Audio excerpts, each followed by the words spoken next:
to set up the Trimble R10 unit, RTK unit. First thing you got to do is set up your tripod. So I'll loosen all the legs.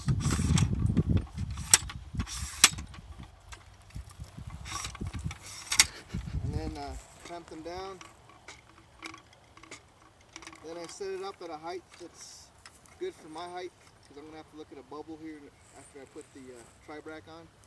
Get the tripod semi-level from the very onset. Kick down all the legs. After you kick down all the legs, like I said, try to get this semi-level. So this side looks like it needs to go down a little bit. So I'll just adjust it a bit. Then we got the base and the rover, so I'm going to set up the base first. Before I do that, I have to put the tri-brack on. So you're going to screw it on here. You can see the little screw thing and then the threads. So we're going to screw that on.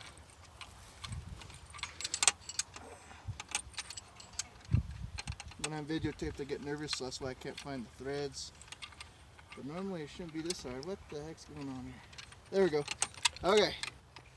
Now if you look over here, there's an actual level right there.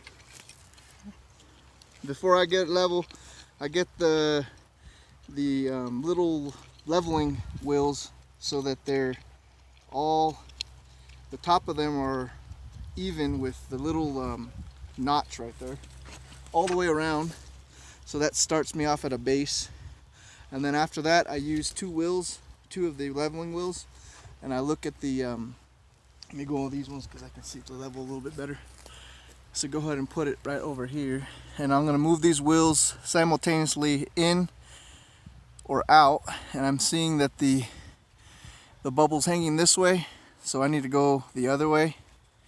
And when I go the other way, I wait till the bubble gets to the top relative to me right there. Then I adjust the third wheel. So until I get the bubble, actually I'm going the wrong way, until I get the bubble in the hole.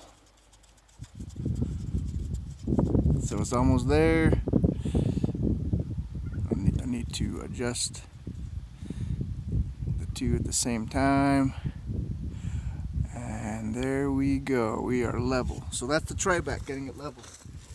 Now in the base container, we have this little extension rod, then we have a coupler.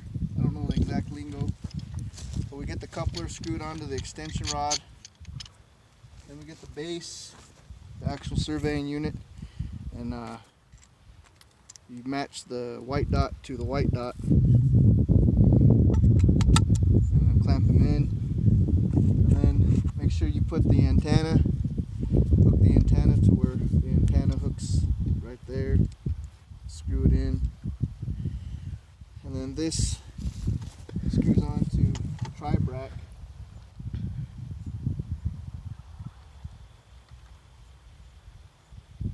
Okay, and the next thing we're going to do is put a battery into the unit, into the base. So you just, it goes in here, unclasp that, push it down. The battery goes in such a way where the gold is facing up, and it'll clamp in there. So just make sure it's fully clamped. When you push it in, clamps on. If you want to check the battery life before you even put it on there to see if it has battery, you click the little button. And this one, it shows, I'll take it out. You can see it has 4, it's fully charged. So that's this battery. You could actually get away with using the unit just with that battery.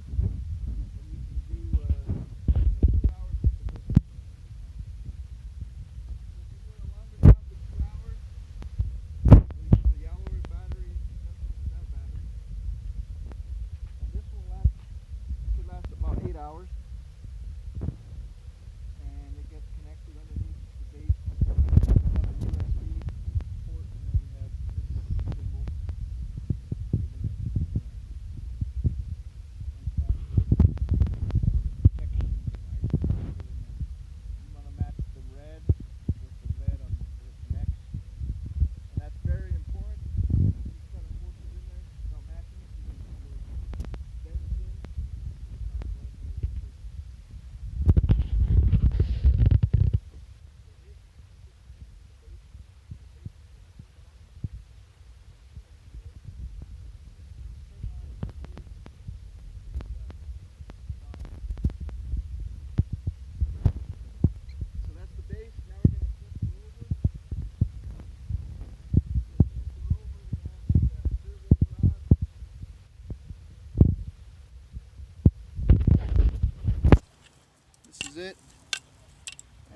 get the coupler, just like the base had a coupler, the rover has a coupler that connects to the top of the surveying rod. And then you get the base, and that just clicks to the little adapter, white to white, just match it, hold it down, and it'll clasp on. Once again, this is important, put in the antenna. If you don't put the antenna on both units, the radio won't work. And then we extend this to where it is at 6.562, which 6.562, that number comes from measuring from the bottom of the rod to the point right here. There's a little point right here. Go to that, show. So that where my little nail is, from there to the bottom of the rod is 6.562. This is the Datalogger that bottom to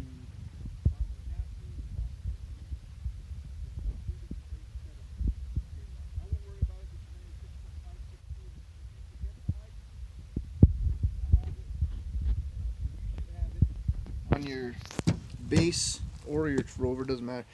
It's HI, height of instrument, 6.562. Okay, so that's that, and then tighten that. We'll have to put a battery in this as well, same thing. Gold up.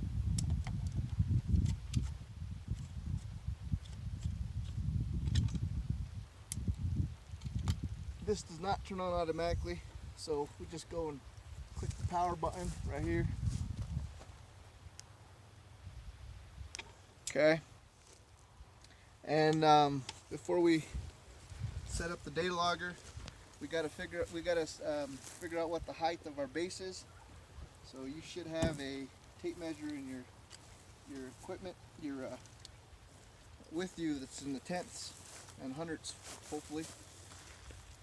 And we need to measure from the bottom, from the ground, to this. I think it's called R10 extension lever.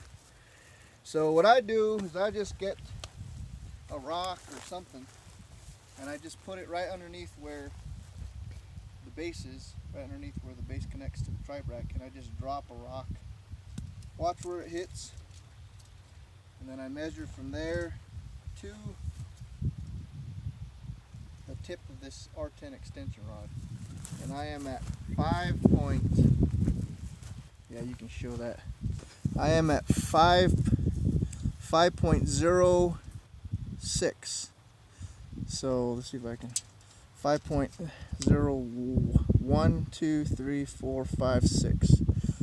So just remember 5.06, because we're going to need that for the data collector, which we're going to set up right now. 5.06. Before we put the data collector on, set it up, we put the data collector holder onto the surveying rod. Just screw it on. 5.06. I just have to say it out loud because I forget. Okay. You can rotate the Datalogger by the Datalogger holder by pressing this button and pulling it out and moving it so that it goes into one of these holes. So I'm going to put it about that angle. Put the Datalogger into the holder.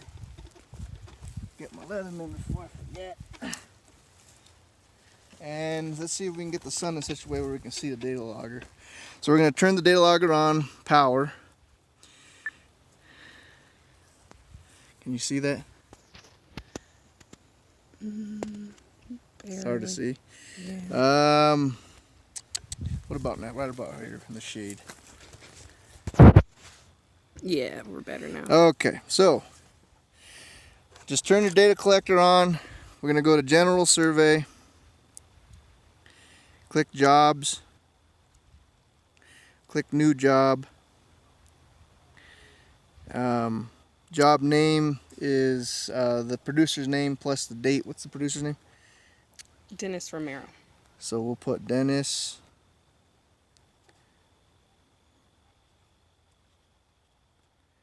Romero.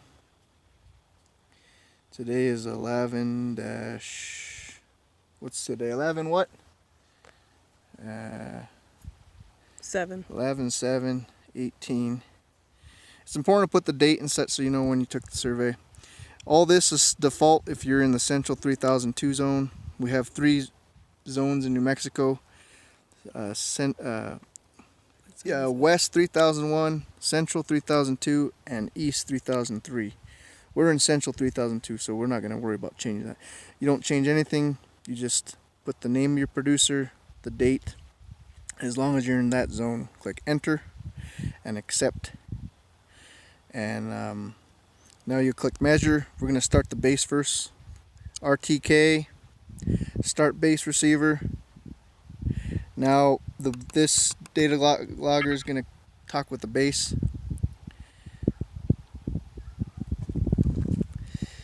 And so immediately what we're going to do is we're going to tell the base where it's at. So we're going to click this little arrow next to where it says point name. I'm going to click key in. And we're just going to click here, right in the left hand corner. And when you click here, the northing, easting, and elevation for that base are found. We're going to start our base at 1,000. You can start at whatever number you want. And our code, we're going to name it a base. The point name is numeric. The code is alphanumeric. That's important because whenever you put in AutoCAD will not upload your points if you put a alphanumeric character in point name and a numeric character in the code name. So I start off with 1,000 and then the base. Click enter, store, and now it's telling you what's the height of the antenna. That's 5.06, I think. Let me just double check because I think I forgot already. It was 506. Okay, 506. Yeah. Okay, so we're going to put 5.06 in there. And then the bottom of the quick release, it's not that. We're actually measuring to the lever of the R10 extension. Lever of R10 extension is that. So you have to change that. There's probably a way to get it default, but just remember it's measured to the lever of R10 extension. Click start. The base will start. Base started, click OK. Now we're going to start the rover, so we're going to click measure again. RTK, measure points instead of start base receiver. Now the data collector is going to talk to the rover.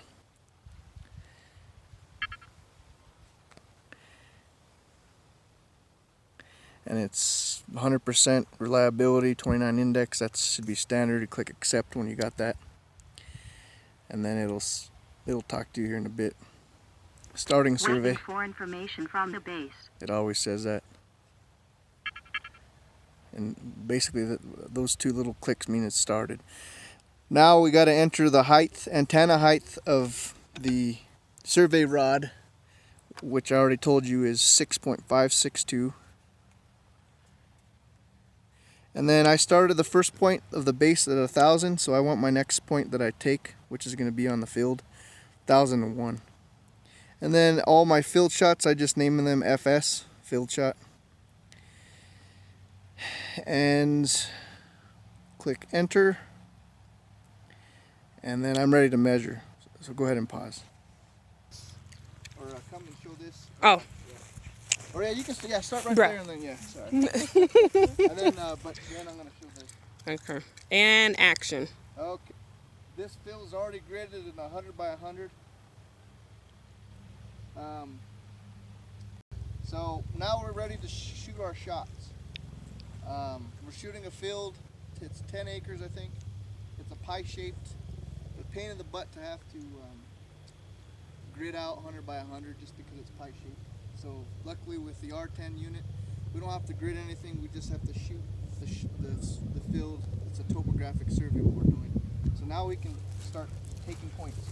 I'm just gonna, for the video, take a shot on this flag, and I'm gonna let's turn around. and I am going to, my first shot's a field shot. I am ready to measure it. I'm going to hold it. You can't? Oh, shoot. Go out a bit maybe. Or what about, let's go this way. Probably not. No? Okay, wait. How were we before? You were kind of. We were like this, yeah. Go out a little bit maybe. Not really. No? Okay. If you. That's fine, I'll audio it. So I'm going to click measure. This equipment is good to take a shot even at a 15-degree cant. I don't recommend you do that. Hold it level. Here's the little level. So once we get it leveled, we're going to click measure. Oh, there we go. We're good now. And it takes two epochs, and then it says store. Well, Observation stored. so that we don't have to click store, we're going to click options and go to auto store point after 2 epochs. So it'll like 2 seconds. Now you'll see. So I'm going to take a shot at the same place, click measure, and automatically, and then I'm level Observation automatically. stored. So now I can just take all the shots on this field, wait 2 seconds, and it'll shoot. You can pause it.